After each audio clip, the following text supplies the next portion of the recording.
Good morning students.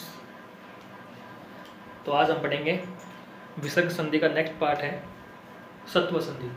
कल हमने उत्व संधि पढ़ी थी, आज हम पढ़ेंगे सत्व संधि के बारे में।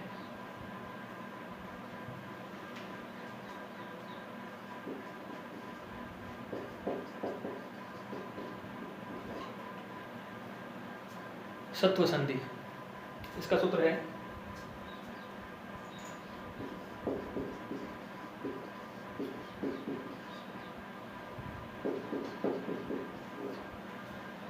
विसर्जनीयस्य स।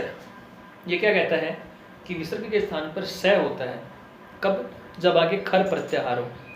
खर का मतलब होता है जैसे झल प्रत्याहार, हर्ष प्रत्याहार, वैसे होते हैं खर प्रत्याहार। खर प्रत्याहार मतलब वर्ण आते हैं पहला और दूसरा वर्ण, किसी वर्ग का पहला और दूसरा वर्ण खर प्रत्याहार में आते हैं। समझते हैं इसको। तो इसमें आपको क्या मिलेगा? विसर्ग मिलेगा। विसर्ग के बाद में खर प्रत्याहार का मतलब होता है पहला, दूसरा या फिर श और श। ठीक है, विसर्ग मिलेगा। विसर्ग के बाद में खर प्रत्याहार। खर का मतलब होता है पहला, दूसरा या फिर तीनों श में से कोई एक वर्ण आपको मिलेगा। तो ये पहचान हो गई किस संधि की? सत्व संधि की।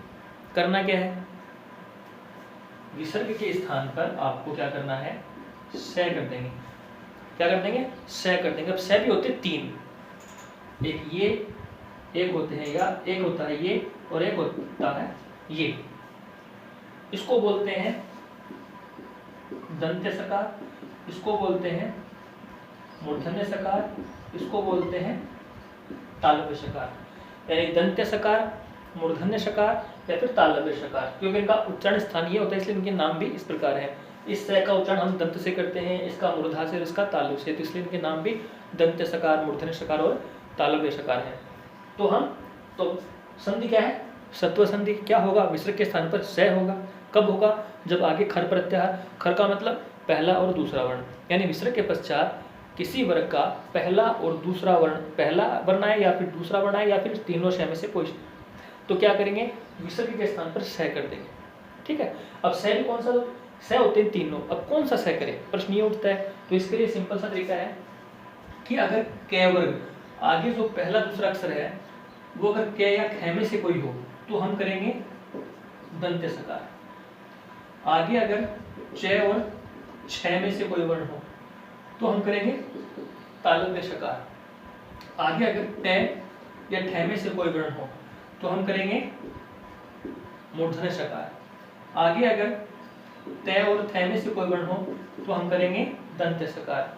आगे अगर प और फ में से कोई हो तो हम करेंगे दंत्य सकार। यानी क ख त थ और प फ ये आ जाए तब तो हम करेंगे दंत्य सकार। अगर ट और ठ आ जाए तो हम करेंगे मूर्धन्य सकार। अगर आ जाए च और छ तो हम करेंगे तालव्य सकार। एग्जाम्पल देखें इसका। जैसे हरि प्लस त्राता, तो विसर्ग है। विसर्ग के बाद में क्या आ गया? त्रय। त्रय में तय आता है, क्या आता है? पहला वर्ण आता है। त्रय संयुक्त वर्ण, संयुक्त व्यंजन है। इसके दो टुकड़े करेंगे तय प्लस रे, तो यहाँ पर क्या आ गया? तय आ गया। तो तय आने पर स कौन सा करेंगे? ये वाला। तो क्या बन जाएगा?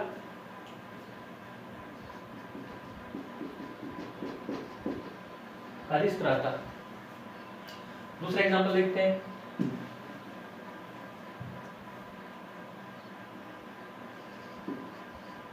धनु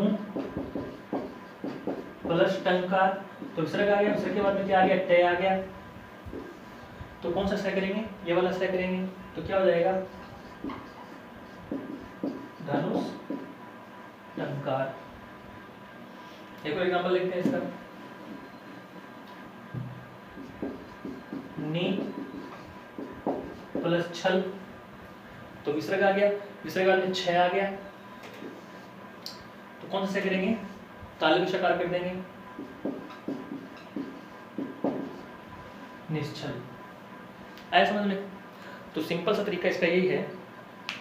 सत्व संधि, विसर्ग के पश्चात अगर खर प्रत्याहार मतलब किसी वर्ग का पहला और दूसरा अक्षर आए या फिर तीनों श में से कोई श आ जाए तो विसर्ग के स्थान पर स कर देंगे।